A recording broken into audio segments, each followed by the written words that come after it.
Φίλες και φίλοι μου αγαπημένοι, και πάλι μαζί στην κουζίνα μου και στο κανάλι μας.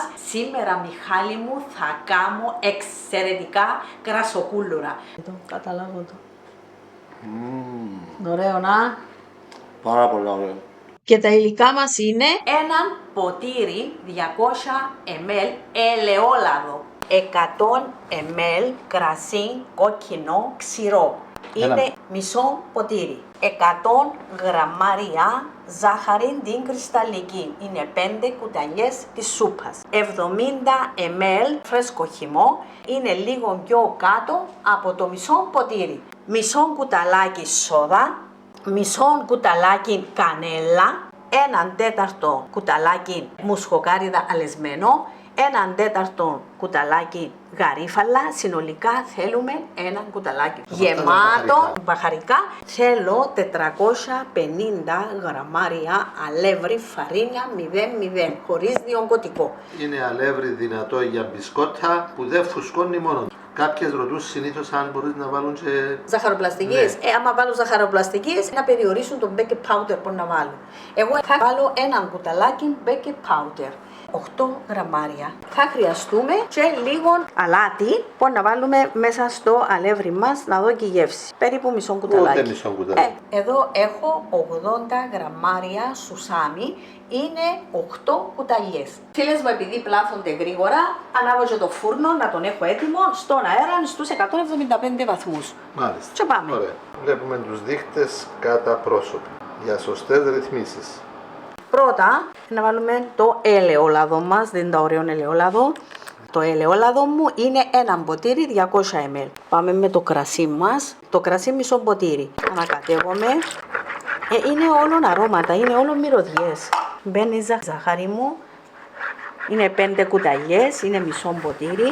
Όλα στο χέρι, φίλες μου, ανακατεύομαι. Τώρα ο χυμός μαζί με τη σόδα. Τούτη είναι σόδα. Και να τη βάλουμε μέσα. Μισό κουταλάκι σόδα. Μισό κουταλάκι, έτοιμο που άφησε και ρίχνουμε την και τη σόδα μας μέσα. Με το φρέσκο το χυμό γίνονται πιο αφρατά. Ανακατεύομαι, να μπουν τα αρωματικά μου, να δω την μυρωδιά που θέλω. Είναι κανέλα. Όλα τριμμένα, κανέλα, γαρίφαλο και μουσχοκάριδο. Πάει και τον baking powder μου, φίλες μου, ανακατεύω. Τούτη είναι η διαδικασία, τούτη είναι η διαδικασία. Πανεύκολη. Και συνεχίζουμε με το αλεύρι. Με το αλεύρι μας. Να χρησιμοποιήσουμε το χέρι μας. Φίλοι μου και φίλες μου, ρίχνουμε το αλεύρι μας.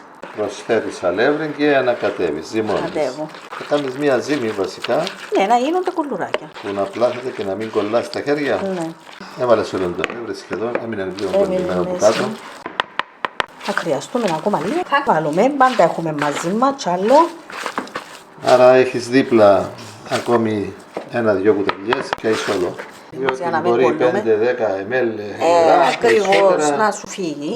να μπουν. Διότι με το μάτι που τα βλέπεις μέσα στο Έτσι το λάδι, Μιχαλή. όλα τα υγρά. Όλα τα υγρά, έχεις πολλά υγρά. Επομένως, Έχεις το λάδι, το κρασί, ακριβώς.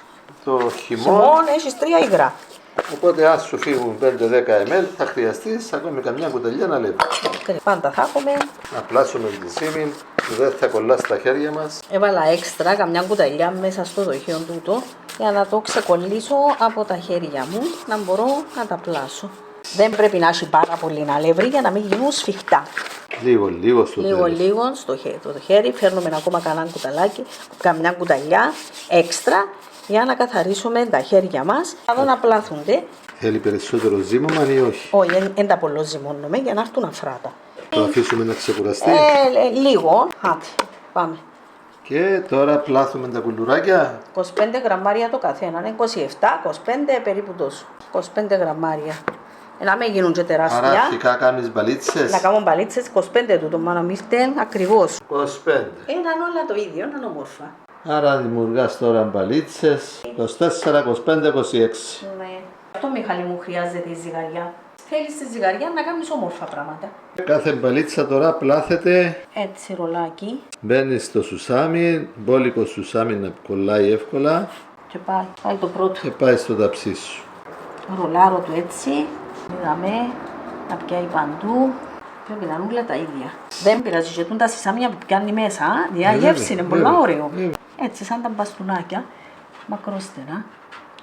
Και βάλεις τα λίγο αραιά διότι θα φουσκώσουν. Να φουσκώσουν, ναι. Έτσι να αλλάξει το σχήμα τους, έτσι να έτσι όπως τα βλέπετε. Πόσο? Άρα τους φτιάχνεις με μήκος περίπου 5 με 6 εκατοστά και διάμετρο γύρω στα 2 εκατοστά. Και υπολογίζεις ότι θα γίνουν 2 ταψιά, διότι μέσα στη λεκάνη έχεις ακόμη ζύμη. Γίνονται αρκετά τούτα τα όμορφα κρασοκούλουρα, φίλες μου, εξαιρετικά. Πραγματικά. Είναι πολλά ωραία, μυρίζουν μπας, θα σας αρέσουν πάρα πολύ, είναι εξαιρετικά. Άρα θα κάνουμε 36 μπισκότα, κουλουράκια, Πάμε. και θα ψηθούν 18-18 σε 2 φουρνιές. Θα βάλεις 18 στο δίσκο. Άλλο. Τώρα θα λύσω να βρυθεί. Και συνεχίζεις με τα υπόλοιπα 18 με την ίδια διαδικασία, με τον ίδιο τρόπο. Ένα πεφτέον τούτο. Όλα μετρημένα στην τρίχα για να μην σπαταλούμε υλικά. Σίγουρα το σουσάμι όσο μείνει θα χρησιμοποιηθεί σε άλλο παρασκευασμό. Βέβαια. Όπως αν το κάναμε. 18 με 18. Μπορούσαν να πιεστούν να μπουν σε ένα δίσκο. Μετά από 10 λεπτά στο φούρνο το ψήσιμο προχωρά. Η ρίζα τα έχει πλάσει όλα, ο δεύτερος δίσκος περιμένει. Φίλες μου, τούτα έτσι σχίζουν από πάνω, μην φοβηθείτε, αυτόν το σχήμα παίρνουν. Έτσι. Μετά από 24 λεπτά στο φούρνο φαίνονται σχεδόν ψημένα, ακόμη 1 λεπτό και θα τα βγάλουμε. Να βάλουμε το δεύτερο ταψί και μετά θα μπουν όλα μαζί στον σβηστό αλλά ζεστό φούρνο για να χάσουν όλη την υγρασία τους και να γίνουν ωραία αφράτα κρασοκούλουρα. Μετά από 25 λεπτά στο φούρνο βγαίνει το πρώτο ταψί. Πολλά ωραία. Είναι ψημένα και από κάτω. Πολλά ωραία. Μια χαρά. Τόσο αφράτα που έτσι θα τα κουδουνίσουμε. Να μην τα σπάσουμε. Άρα και πάει το άλλο ταψί τώρα να συνεχίσει το ψήσιμο με τη δεύτερη φουρνιά. Κλείνουμε και βγάζουμε και τα επόμενα. Ποικιλία πολύ, πολλά κουλούρια, πολλές κρέμες, πολλά φαγητά από την Ελίζα. Έλα, πάμε. Περισσότερες από 1000 τόσες συνταγές. Όλα τώρα μεταφέρονται σε ένα δίσκο και θα μπουν έτσι ζεστά πίσω στο φούρνο ή θα τα πετύχεις να κρυώσουν. Όχι, να τα αφήσω έτσι ζεστά για κανένα τεταρτάκι στο φούρνο. Στο σβηστό αλλά ζεστό ακόμη φούρνο. Και θα τα βγάλουμε. Φίλες μου, έφα έναν εγώ προηγουμένως. Κατάφερες. Βέβαια. Εγώ θα περιμένω να κρυώσουν. Πάμε στο φούρνο, κανένα τεταρτάκι, να στεγνώσουν. Να χάσουν όλη την υγρασία τους. Άνοιξε μάνα μου. Έλα.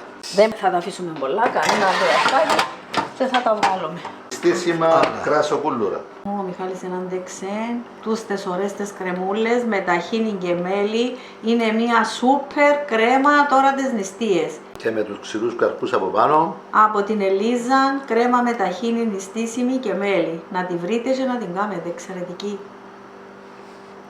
Μοσκομύρισε το σπίτι, μετά κρασοκούλουρα μου ρε Μιχάλη μου. Μετά και από 20 λεπτά στον ζεστό αλλά σβηστό φούρνο.